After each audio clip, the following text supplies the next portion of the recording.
Good morning, everybody. It's the Rev here. It's time for a cup of coffee with Jesus. It's a beautiful morning here in Oklahoma. Just reading some in the Word.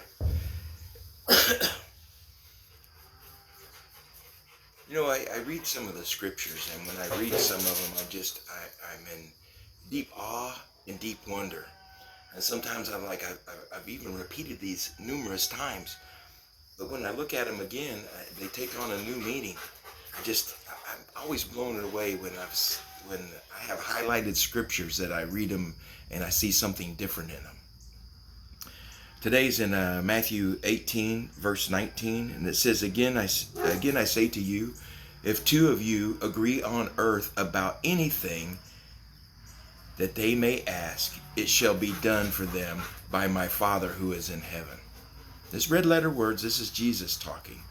But then he goes on to say, he said, where two or three have gathered together in my name, I'm there in their midst. So I was just pondering in that. It says, we're for that two of you agree on earth about anything. But then it goes on to say, but if two or three of you are gathered, I'm in your midst. So I started looking up on with the gathered, and it's the Greek word, and it is synagogue. But it's talking about, it's got different definitions of the word synagogue, and it says to draw together, to collect, of fishes, or of net which may be caught, to bring together, to assemble, and to collect people together. So some of that I'm thinking, well, that's the church. But then I'm also thinking it's like, that when you assemble together, are you doing it always in my name? To join together, to join one, that were previously separated, to gather, to come together, to gather, to meet, and to lead with oneself into one's home, to receive hospitably, to entertain. So I'm just thinking, it's just like when you call people to your house for a meal and you're breaking bread together, he's in your midst. When you have your family over and you're just, my kids are older now, and I only have my youngest living at the house here, and when my two older daughters, like yesterday after church, both my son-in-laws and my daughters were here, and a friend of ours came by, and we got to break bread together.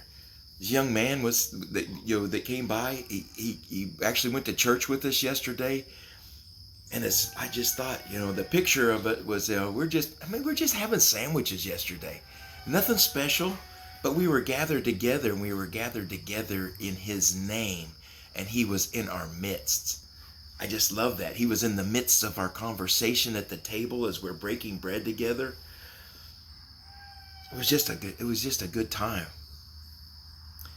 I just love that, though, when he says things again. I say to you, if two of you agree on earth about anything that they may ask, it shall be done for them by my Father who is in heaven. Jesus is just making an example. If two of you can come into agreement, if you can really agree upon it, it shall be done. That's the hard part, is agreeing upon it. Because when you're agreeing on something in prayer with somebody, do you have in your back of your mind, well, I think this is the way it should go. This is, I think, the way the Lord should take care of it. Are you bringing your skepticism to the table? Are you bringing your cynicism there? Are you bringing your thoughts with it on how the Lord should have it done? Or are you just coming into agreement?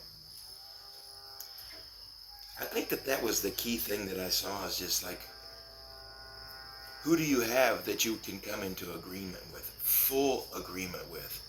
Do you have somebody? Do you have somebody in your life that you can go to and say, hey, I have this thing and I need you to come into agreement with me on it.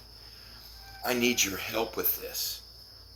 And does that happen in the assembly of people, the synagogue, the gathering together, when He's in your midst, when He's in that place? Do you ask that and say, I need some agreement today? You know, I always don't know what's best for people. I think I do, but I really don't. The Lord knows what's best for them. He knows what's going to bring about the fullness of His joy in their lives. And it's usually not how I picture it. When the Lord does the miraculous things, I was like, wow, I didn't see it coming that way. I've seen it several times in my own life when He's done the miraculous in my life, and when He's finished it, when He said, it is finished in my life, it wasn't the way that I thought it should go. I was just like, Lord, you do always have a more excellent way. So a couple of questions I'm leaving you with is, when you're gathering, when 2 or 3 have gathered together in my name, I'm there in your midst. Where are you gathering that He's in your midst? And the other one is like, do you have somebody that you can come into agreement with? And they're not going to bring their own agenda to the table, but they're going to bring Christ's agenda to the table. And that's the, Lord, I need you to fulfill whatever it is in my life the way you see fit to fulfill it in my friend's life, excluding me and my thoughts. Do you have somebody like that? Do you have somebody trustworthy in your life that you can come into agreement with? So 2 questions. Do you have an assembly where He's in your midst? And do you have somebody to come into agreement with you? Because if not, you need to seek that out. You know, it's funny that a lot of times I come to my daughter, because in her youngness, she doesn't bring her cynicism when she prays for me for healing. When I have my back is just hurting, like excruciating, I said, Elizabeth, I need you to pray for my back. And my wife's not here.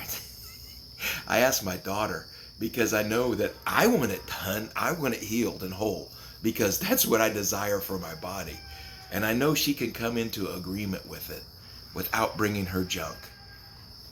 She's pretty good that way. She's a pretty amazing young lady. So, again, I ask, where are you gathering that He's in your midst?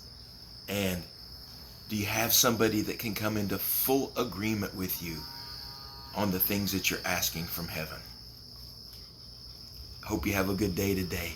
Remember, as always, that Jesus loves you. I love you. There's absolutely nothing you can do about it. So have a great day. Go get you a cup of coffee. Spend some time in the Word. Spend some time with the Lord. And see if it doesn't change. See you soon. Goodbye.